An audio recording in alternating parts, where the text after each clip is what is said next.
Good morning. This is Pastor Jason of Coda Faith Center with a word for today. And the word for today is wisdom. Yesterday I saw that there were two kinds of righteousness and two kinds of works in the New Testament. Today I see that there are two kinds of wisdom. The wisdom that is earthly, sensual, demonic, and the wisdom that is from above. The first wisdom is marked by envy and self-seeking, me, myself, and I. The second wisdom is marked by purity, peaceableness, gentleness, willingness to yield, mercy and good fruit, without partiality, without hypocrisy. We show true wisdom and true understanding by our good conduct. Once again, it's the life that we live that shows, that demonstrates the wisdom and understanding that we have. I think this idea of self-seeking versus God-seeking is a core idea of Christianity. We are called to live our lives to serve God by serving God's people. We can look at the markers of godly wisdom and accurately measure how we are doing. Are we serving God and others out of a pure motive of love? Whoa. Is there a holiness, a separation to God that's demonstrated in our conduct? Do we bring peace to each situation, or do we bring something else? Do we bring righteousness, God's way of doing things, into each interaction, which leads to peace?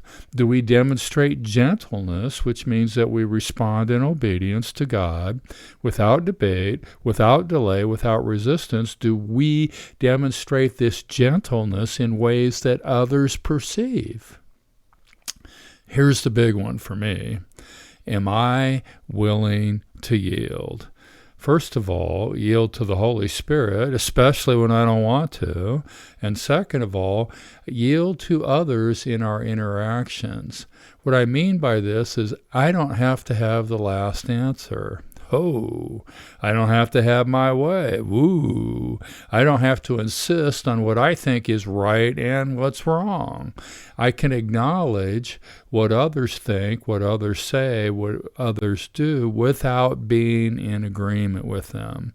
I can affirm people without having to agree with what they think and say and do. I can validate people without having to enable their bad behavior. I don't always need to point out what I think the errors of their ways are.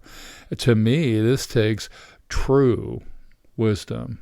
It also lets me know that this is how the Holy Spirit treats me. Therefore, I want to be very careful that I'm yielding to the Holy Spirit and not having the Holy Spirit yield to me. Whoa!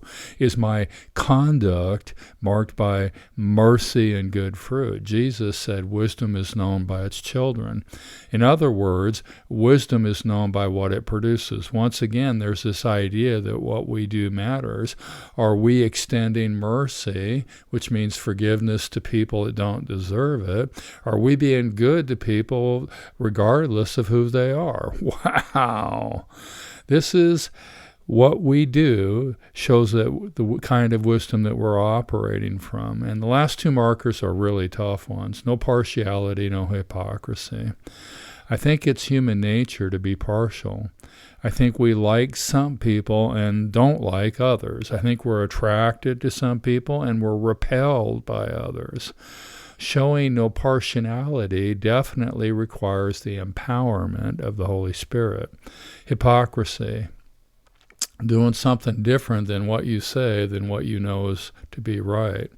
I definitely think this requires the empowerment of the Holy Spirit. The Bible teaches that wisdom that is from above leads to success, prosperity, fulfillment, satisfaction, security, value, importance, and everything that is good.